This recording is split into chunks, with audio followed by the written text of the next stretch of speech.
लोकसभा चुनाव के नतीजों में 24 घंटे से भी कम का वक्त बाकी है और ऐसे में पक्ष और विपक्ष अपनी अपनी जीत के दावे कर रहे हैं। सभी पार्टियां काउंटिंग के वक्त की रणनीति बना रही हैं। आज पार्टी दफ्तरों में चुनाव से पहले जैसी भीड़ तो नहीं दिख रही, लेकिन नेता मीटिंग में व्यस्त हैं। लखनऊ में हमारे संवाददाता कुमार अभिषेक बता रहे हैं क्या है आज का माहौल और हॉट सीट पर कितनी तगड़ी फाइट है। कल 2024 के चुनाव का रिजल्ट आने वाला है। पार्टियों और नेताओं की धड़कनें बढ़ी हुई हैं, चाहे समाजवादी पार्टी का दफ्तर हो या बीजेपी का।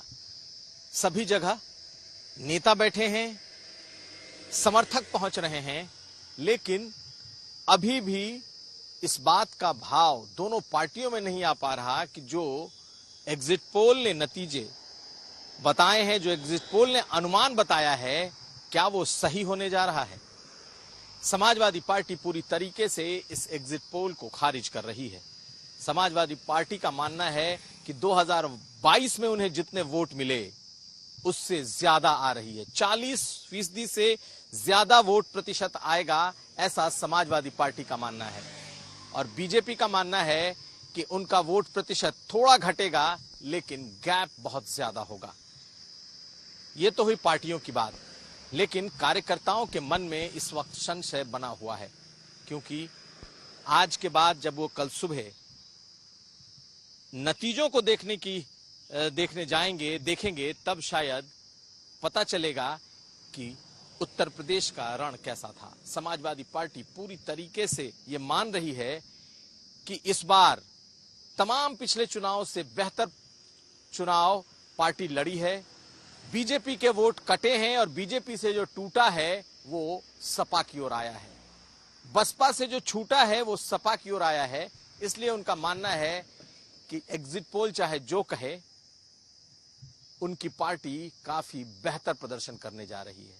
और आंकड़ा अगर नेताओं की माने तो 25 के नीचे वो नहीं मान रहे, यानी 25 से 30। खैर, बीजेपी 70 से 80 कह रही है, समाजवादी पार्टी 25 से 30 कह रही है। क्या इन दोनों के बीच में यह आंकड़ा रुकेगा या फिर समाजवादी पार्टी का जो दावा है वहां तक ये जाता है, या एग्जिट पोल बिल्कुल निशाने पर सटीक बैठेंगे?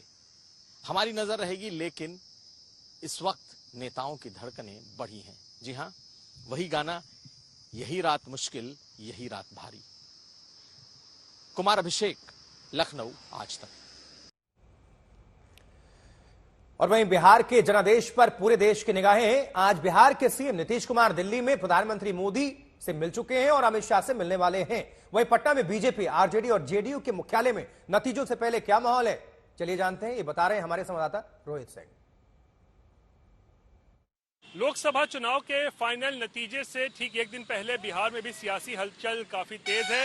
एक तरफ जहां बीजेपी कार्यालय में उप मुख्यमंत्री और प्रदेश अध्यक्ष सम्राट चौधरी के नेतृत्व में मीडिया पदाधिकारियों की बड़ी बैठक चल रही है और पूरा प्लान तैयार किया जा रहा है कि कल जब आंकड़े आना शुरू होंगे और रुझान और जो नतीजे आएंगे उसके बाद किस तरीके से मीडिया को जो है वो अपनी बात रखनी है और मीडिया के सामने, और खासकर जो प्रवक्ता हैं वो क्या बोलेंगे, कितना बोलेंगे, इन सब बातों को लेकर जो है आज सम्राट चौधरी जो है वो ब्रीफ कर रहे हैं मीडिया पदाधिकारियों को। और जाहिर सी बात है, बीजेपी का दावा है कि एग्जिट पोल में जो नतीजे दिखाए गए हैं उससे बेहतर बीजेपी और एनडीए जो है वो बिहार में प्रदर्शन करने जा रहा है। लोकसभा चुनाव के फाइनल परिणाम से पहले और एग्जिट पोल सामने आने के बाद बिहार के मुख्यमंत्री नीतीश कुमार का दिल्ली दौरा इस वक्त चर्चा का केंद्र बना हुआ है। दरअसल इस वक्त पटना में जेडीयू दफ्तर पर मौजूद है। यहाँ भी कुछ पार्टी के नेता आए हुए हैं, लेकिन यहाँ जितनी हलचल नजर नहीं आ रही है उससे ज्यादा हलचल इस वक्त दिल्ली में है, क्योंकि नीतीश कुमार 2 दिवसीय दौरे पर इस वक्त दिल्ली में हैं और बताया गया कि उनकी ये यात्रा निजी है, लेकिन आज उनकी दिन में प्रधानमंत्री नरेंद्र मोदी से मुलाकात हुई है और फिर शाम 4 बजे केंद्रीय गृह मंत्री अमित शाह से भी मुलाकात होनी है। और इसको लेकर बिहार के सियासी गलियारे में जबरदस्त हलचल मची हुई है कि आखिर क्या कारण है कि एग्जिट पोल के नतीजों के ठीक बाद नीतीश कुमार का ये दिल्ली दौरा जो है वो बना है और इस दौरान वो प्रधानमंत्री और अमित शाह से भी जो है वो मुलाकात उन्होंने की है।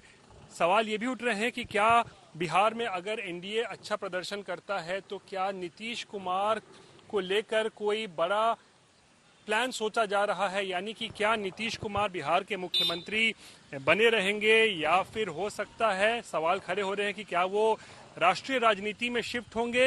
ये तमाम बातों को लेकर जो है बिहार के सियासी गलियारे में इस वक्त जो है चर्चा गर्म है। चलिए, यूपी और बिहार की तो बात हो गई, अब जरा देखिए छत्तीसगढ़ के में नतीजों से पहले क्या माहौल है। रायपुर में बीजेपी ने काली मंदिर में 400 पार के संकल्प की सिद्धि के लिए महायज्ञ का आयोजन किया है और बीजेपी का दावा है कि छत्तीसगढ़ में भगवा परचम लहराने के साथ ही जनता दिल्ली में मोदी को हैट्रिक लगवाने के लिए पूरी तरह तैयार है। बीजेपी कह रही है कि अब बस औपचारिक ऐलान का ही इंतजार है। एग्जिट पोल्स में भारतीय जनता पार्टी की स्थिति तो बिल्कुल वैसे ही है जैसा कि भारतीय जनता पार्टी ने कहा था अब की बार 400 पार, लेकिन फिर भी छत्तीसगढ़ में भारतीय जनता पार्टी महायज्ञ कर रही है 400 पार के लिए। ये जो यज्ञ आप देख रहे हैं मेरे आसपास होते हुए, ये प्राइम मिनिस्टर नरेंद्र मोदी की उसी एक प्रण को आगे बढ़ाने का काम कर रहे हैं कि किस तरह से उन्होंने एक प्रतिज्ञा ली है कि अब की बार 400 पार। तो इसीलिए यहाँ पर भारतीय जनता पार्टी के संजू ठाकुर यहाँ पर यज्ञ कर रहे हैं और वो महायज्ञ कुछ 2 घंटे पहले शुरू हुआ है। आप देख सकते हैं कि यहाँ पर सारे सपोर्टर्स भी बैठे हुए हैं। 24 घंटे बाद ही हमारे सामने रिजल्ट्स आने शुरू हो जाएंगे और भारतीय जनता पार्टी जिस हिसाब से एग्जिट पोल्स के रिजल्ट्स बता रहे हैं इस बार इतिहास बनाने जा रही है। विश्वास है कि कल भारतीय जनता पार्टी विजयी होगी और प्राइम मिनिस्टर नरेंद्र मोदी इतिहास रचेंगे, तीसरी बार प्राइम मिनिस्टर बनके। कितने घंटे का ये महायज्ञ हो रहा है और शुरुआत तो निश्चित रूप से प्रधानमंत्री जी तीसरी बार प्रधानमंत्री बनेंगे, ऐतिहासिक विजय भारतीय जनता पार्टी होगी। ये हमारा अनुष्ठान जो है दोपहर 2 बजे तक चलेगा। 10 बजे से शुरू हुआ था, पूरे 5-6 घंटे का अनुष्ठान है। इस अनुष्ठान में हम देवी जी को हम प्रसन्न करने जा रहे हैं और देवी जी को प्रसन्न करके हम यही मांग करते हैं कि अब की बार 400 पार। अब की बार 400 पार आप देख सकते हैं कि महाअनुष्ठान जो यहाँ पर रखा गया है, महायज्ञ जिसे भी कुछ ही देर के लिए रोका गया था, वो महायज्ञ बहुत जोरों शोरों से अच्छी तैयारियों के साथ यहाँ पर शुरू किया गया है। यहाँ पर पोस्टर्स भी लगाए गए हैं, देख सकेंगे आप कि अब की बार 400 पार संकल्प को पूरा करने हेतु महायज्ञ ये बिल्कुल काली मंदिर में कराया जा रहा है। रायपुर के सेंट्रल पॉइंट पे ये मंदिर, काली मंदिर जो है आप मेरे पीछे जो देख रहे होंगे, बहुत मान्यताओं वाला मंदिर है यहाँ का। यहाँ पर कोई भी अगर आपने दुआ मांगी हो तो वो कभी ना कबूल नहीं होती है, हमेशा माँ काली ये इंश्योर करती है कि वो दुआ पूरी हो जाए। तो राजस्थान के रण पर भी सबकी निगाहें हैं। राजस्थान का क्या है मिजाज, जानते हैं। नतीजों से पहले क्या है पिंक सिटी का माहौल, हमारे संवाददाता शरद कुमार की रिपोर्ट दिखाते हैं आपको। एग्जिट पोल में देश में बीजेपी की सरकार फिर से बन रही है और राजस्थान में भी बीजेपी मुख्यालय पर जश्न की तैयारी के लिए यहां पर तैयारी देखी जा सकती है। यहां पर एलईडी पर कल सुबह से नतीजे दिखाए जाएंगे, इसके लिए तैयारियां यहां पर की जा रही है। इधर चूंकि गर्मी काफी ज्यादा है इसलिए टेंट की व्यवस्था की जा रही है। जो भी आएंगे यहां पर बैठने के लिए टेंट लगाया जा रहा है और कुर्सियां लगाई जाएंगी। मिठाई की व्यवस्था की गई है। कल यहां पर जश्न मनाया जाएगा और सुबह से ही जिस तरह से हाल के दिनों में यहां पर भीड़ भाड़ रही है, विधानसभा चुनाव के बाद एक जश्न का माहौल रहा है। अभी से भी बहुत सारे कार्यकर्ता यहां पर एग्जिट पोल के बाद भी, भीषण गर्मी के बाद भी यहां पर देखे जा सकते हैं। क्या लग रहा है कि इस बार बहुत अच्छा होगा, अच्छे आएंगे। अच्छे आएंगे? हाँ, अच्छे आएंगे। एग्जिट पोल देखकर खुश? एग्जिट पोल देख के और विश्वास है, पूर्ण विश्वास है अच्छे आएंगे। सरकार बनेगी, मोदी सरकार बहुत जोर तोड़ से। तो बयाना से आए हैं और यहाँ पर जो है बीजेपी मुख्यालय में तैयारियां जोरों पर है। कल की मुख्यमंत्री भजनलाल शर्मा हैं, वो भी कल बीजेपी मुख्यालय में आएंगे। हालांकि जो प्रदेश अध्यक्ष हैं वो खुद चुनाव लड़ रहे हैं, इसलिए वो चित्तौड़गढ़ में रहेंगे, मगर बीजेपी के सारे बड़े नेता यहां पर रहेंगे और यहीं बैठकर जो चुनाव परिणाम है वो देखेंगे। उधर मध्य प्रदेश में भी मतगणना की तैयारियां पूरी कर ली गई हैं, लेकिन इस बार मध्य प्रदेश की 4 हॉट सीटों पर सबकी निगाहें हैं। बीजेपी का दावा है कि वो एमपी की सभी 29 सीटों पर कमल खिलाने जा रही है। वहीं कांग्रेस के अभेद के लिए छिंदवाड़ा में फाइट काफी टाइट दिख रही है। कांग्रेस प्रत्याशी नकुलनाथ की मांग पर छिंदवाड़ा में 3 पर्यवेक्षक तैनात रहेंगे। 4 जून को लोकसभा चुनाव के लिए मतगणना होनी है और मध्य प्रदेश की 29 लोकसभा सीटों के लिए भी चुनाव आयोग ने मतगणना की सभी तैयारियां पूरी कर ली हैं।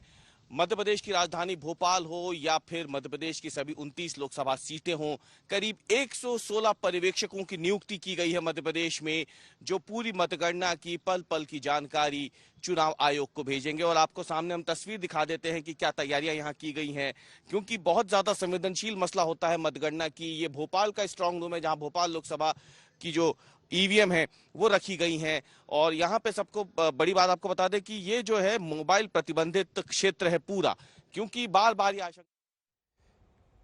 तो हमारे संवाददाता रवीश पाल सिंह की रिपोर्ट आप देख रहे थे।